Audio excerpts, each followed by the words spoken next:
Sziasztok! Itt a szeptemberi prérikertes videó. Hát nagyon sok tanulságot lehet leszűrni, úgyhogy jövő tavasszal biztosan lesz átalakítás. Mutatom nektek, hogy mi hova fejlődött, hova jutott. Itt vannak az Allium Summer Beauty díszhagymák, azok már elnyíltak, de egyébként a levelük tök sokáig ilyen szép zöld.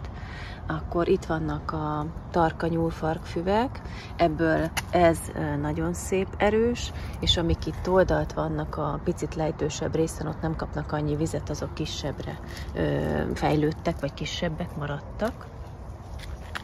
Bent ott nyílik a Allium Lavender Bubbles.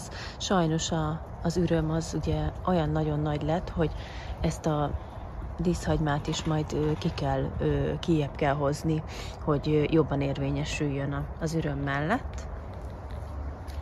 A kasvirágok ugye most már teljesen ilyen barnásak, elég hamar azok lettek a nagy meleg, meg itt ez az őszi szárazság miatt. Akkor a borsófürtnek a hüvelyei kipattogtak, és itt vannak benne egyébként a magok, úgyhogy még az is lehet, hogy itt lesznek kis borsófürtök, hát majd meglátjuk. De hát itt is látszik, hogy a borsófürt nagyon nagyra nőtt, és őt ki kell venni.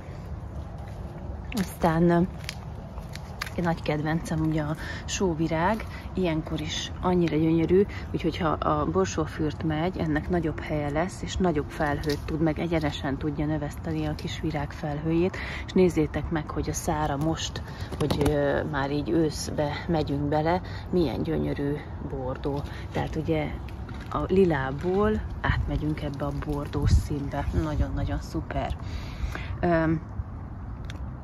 Ugye a mirigyes pereszlény az én nagyon nagy kedvencem. Ez abban különbözik egyébként a többi pereszlénytől, hogy sokkal kompaktabb, sokkal sűrűbbek a nőnek az ágai, és nagyon-nagyon sok virágot hoz. Szóval, hogyha mirigyes pereszlényt vesztek, akkor érdemes odafigyelni arra, hogy ez a Kalaminta nepeta, SSP nepeta, ezt a kifejezett alfajt kell keresni, mert ez fog ilyen gyönyörűen viselkedni. Aztán mi van még itt? Itt van ugye egy árvalányhaj, annak a tövében vannak a háromvirágú gyömbérgyökerek, az most egész jól megerősödött, ott hátul is van egy, ez is ilyen préri növény. Itt van a seprűs csomósperjének a hahatonka változata, ugye nekem ezek elég ilyen elpusztulás szélén álló füvek voltak, mikor beültettem őket, és igazából most már megerősödtek, ott hátul van még egy nagyobb, csak a szamárkenyér egy kicsit kidőlt, ugye az is elvirágzott már.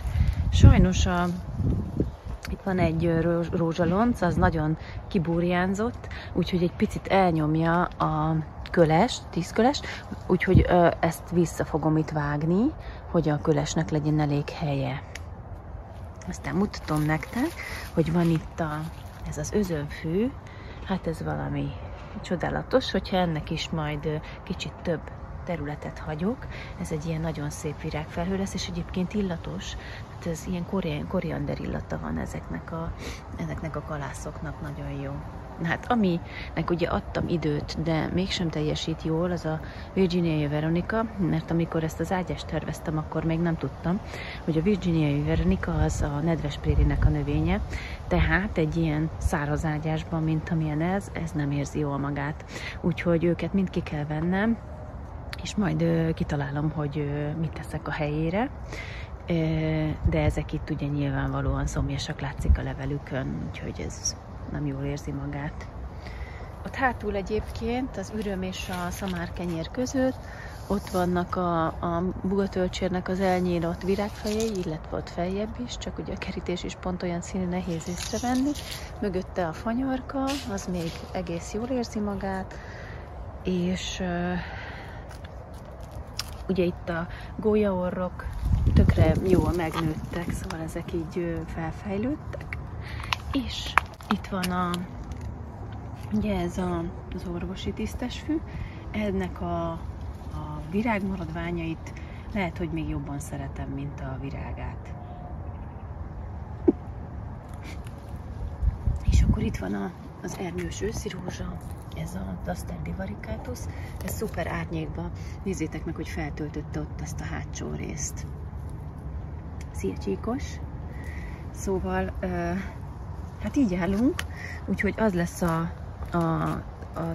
változtatás majd tavasszal, hogy a veronikák azok mind kijönnek, mert téves elképzelés volt, úgyhogy ti se rakjatok virginiai veronikát olyan területre, ami száraz, mert annak víz kell. Nagyon sok víz.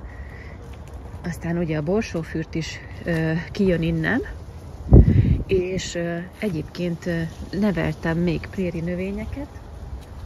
Hát nem néz ki egyelőre olyan nagyon jól, de ez itt egy Dahlia purpurea, ott van benne a cetli, és ő ide fog kerülni, ez egy ilyen lila virágú préri növény, amit nagyon-nagyon szerettem volna, hogy legyen, csak még nem nagyon lehet kapni sehol, de bízom benne, hogy hamarosan egyébként lesznek kertészetek, akik termesztik, mert nagyon könnyen lehet magról nevelni, nekem is sikerült, úgyhogy ez abszolút biztató. Hát így állunk, tehát azért azt kell mondanom, hogy van mit átalakítani benne, de ha végignézitek az összes videót az elejétől kezdve, akkor már sokkal okosabban tudtok nekiállni, mint én az elején, és láthatjátok, hogy például az ürömből, ebből a Powys Castle nevezetű ürömből mekkora bokor lesz, tehát ezt se tudtam, és sokan most se tudják, de ha megnézitek a videókat, akkor már ti is tudtok méretre tervezni, hogy azért ugye azok a növények, amikkel nem találkoztunk nagymamáink kertjében, mert újak, azokról nincsen olyan magától értetődően jövő emlék, vagy olyan tudás, ami ugye mondjuk egy krizantémnél, vagy egy bármilyen ilyen sokat látott növénynél van, egy császárkoronánál, vagy bármilyen olyan növénynél, a rózsáknál, amik ilyen nagyon tipikus magyar kerti növények is voltak. Hát ugye a kísérleti kertészkedés az ugye az arról szól, hogy valamit csinálsz, kipróbálod, és ha nem jól működött, akkor módosítasz rajta. És hát ezt próbálom nektek dokumentálni, mert nagyon sok új növény van most, és ezeket bizony ki kell próbálni ahhoz, hogy biztosan tudjuk, hogy a mi klímánkon, adott esetben egyébként a te kertedben lehet, hogy teljesen máshogy működik, mint az enyémben, mert mások az adottságok. Úgyhogy valamilyen szinten mindig van benne egy kis kísérletezés, de hát ettől szép a kertészkedés, ha szeretsz kertészkedni, hogy mindig valamit kicsit módosítani kell. Úgyhogy hajrá, kertészkedjetek! Sziasztok!